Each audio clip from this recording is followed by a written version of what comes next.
नमस्कार जोहार। चलिए जानते हैं झारखंड की ताज़ा खबरों को, लेकिन उससे पहले अगर आपने अभी तक इस चैनल को सब्सक्राइब नहीं किया तो सब्सक्राइब कर लें, जिससे कि आपको झारखंड की ताज़ा खबर रोजाना मिलती रहे।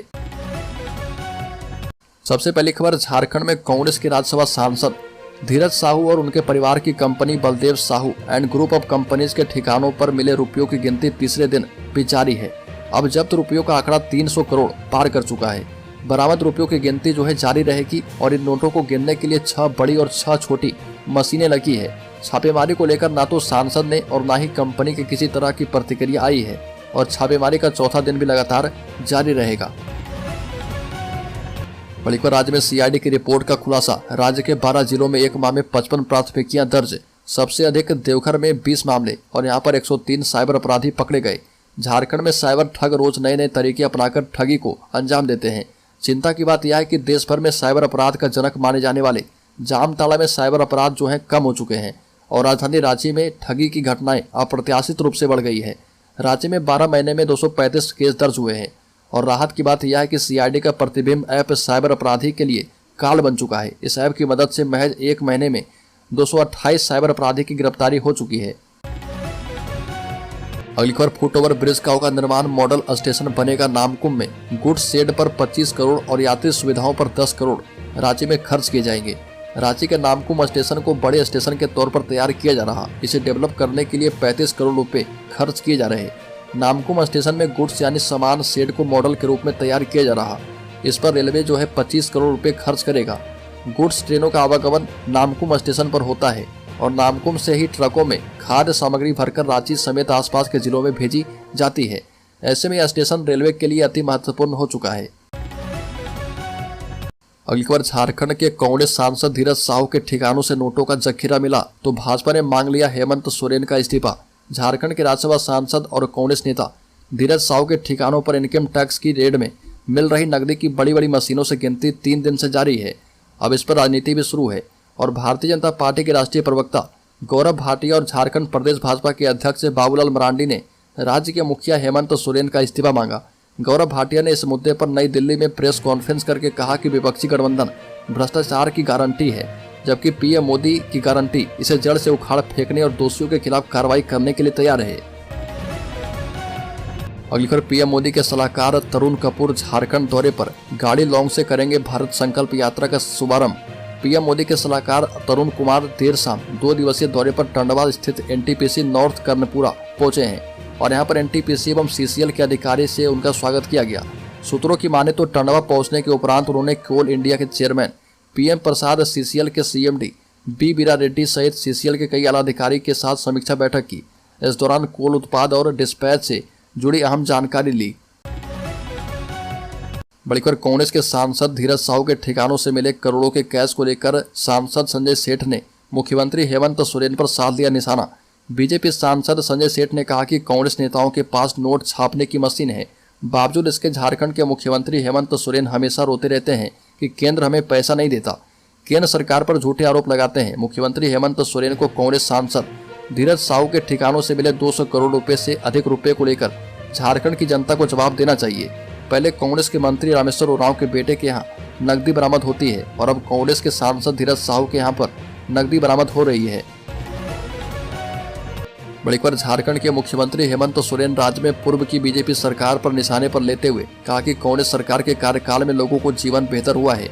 मुख्यमंत्री ने आंकड़ों का जिक्र करते हुए कहा कि मौजूदा सरकार के कार्यकाल में राज्य में भूख से मौत की कोई सूचना अब तक नहीं आई है, यानी भूख से मौत के आंकड़े शून्य हैं।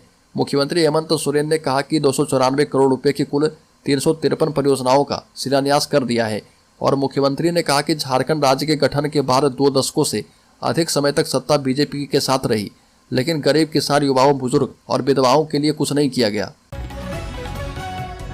बलिकर देवघर और गोड्डा के पार्टी पदाधिकारी से मुख्यमंत्री ने किया संवाद। 2024 के चुनाव में जुट जाने का कर दिया आह्वान। 20 सालों तक विपक्षियों का राज था। 2019 में हमने थोड़ी तैयारी के साथ चुनाव लड़ी तो झारखंड में सरकार बनी, लेकिन 2024 का चुनाव राजनीतिक परीक्षा का वर्ष होगा। लड़ाई बेहद लंबी है, लक्ष्य को पाना आसान नहीं है, क्योंकि इस बार विपक्षी दोगुनी ताकत के साथ लड़ेंगे और इसलिए एक एक कार्यकर्ता गांव-गांव जाकर घर घर जाएं। उक्त आह्वान मुख्यमंत्री हेमंत सोरेन ने शिल्पग्राम ऑडिटोरियम में देवघर और गोड्डा जिले के पार्टी अधिकारी एवं कार्यकर्ताओं से किया। मुख्यमंत्री ने पार्टी नेताओं और कार्यकर्ताओं से कहा कि गांव-गांव में ऐसी किलेबंदी करने की विपक्षियों को बैठने की जगह नहीं मिले।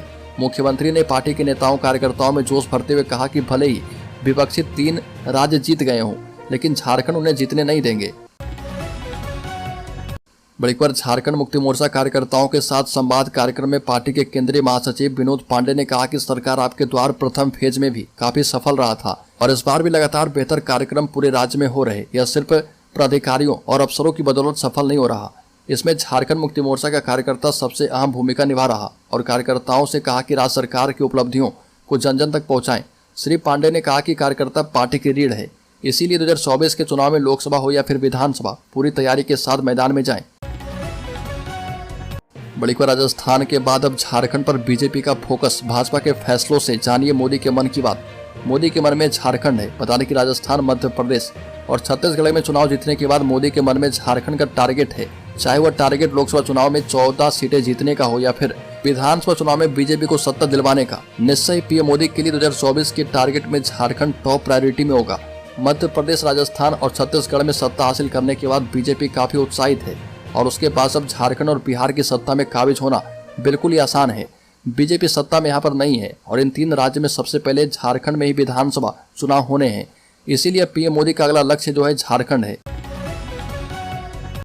अगली खबर, राज्य में आदिवासी नेताओं का कद बढ़ा, झारखंड की सियासत साधने में जुटी है भाजपा। अर्जुन मुंडा और आशा लकड़ा को दे दी है अहम जिम्मेदारी। 3 राज्य में जीत के बाद सरकार बनाने की कवायद कर रही भाजपा के केंद्रीय नेतृत्व ने पर्यवेक्षकों की नियुक्ति के जरिए झारखंड में भी राजनीतिक संदेश दे दिया है। राज्य के 2 प्रमुख आदिवासी चेहरे, राज्य के पूर्व मेयर आशा लकड़ा और केंद्रीय मंत्री अर्जुन मुंडा को मध्य प्रदेश और छत्तीसगढ़ में पर्यवेक्षक बनाकर भेज दिया है और दोनों ही राज्य में आदिवासी बहुल सीटों पर भाजपा को विधानसभा चुनाव में सफलता मिली है। पार्टी इसी सफलता को झारखंड में लोकसभा चुनाव से लेकर विधानसभा चुनाव तक भुनाने की तैयारी में है और केंद्रीय जनजातीय मामलों के मंत्री अर्जुन मुंडा को कृषि मंत्रालय का प्रभार दिया गया है और पार्टी ने एक आदिवासी चेहरे को कृषि जैसे महत्वपूर्ण मंत्रालय देकर किसानों और जनजातीय समुदाय को संदेश दिया है।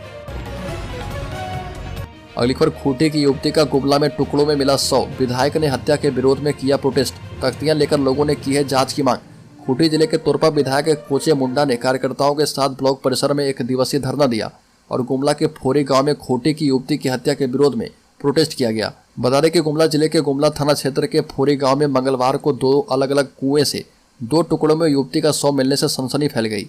युवती जो एक खूंटी के रनिया थाना क्षेत्र की रहने वाली थी और घटना के बाद भाजपा के विधायक कोचे मुंडा के नेतृत्व में रनिया प्रखंड कार्यालय के सामने युवती को न्याय दिलाने की मांग को लेकर प्रोटेस्ट किया गया और प्रोटेस्ट के दौरान विधायक कोचे मुंडा ने कहा कि मुख्यमंत्री हेमंत सोरेन राज्य में आदिवासी मुख्यमंत्री हैं, इसके बावजूद आदिवासियों की हत्या हो रही है।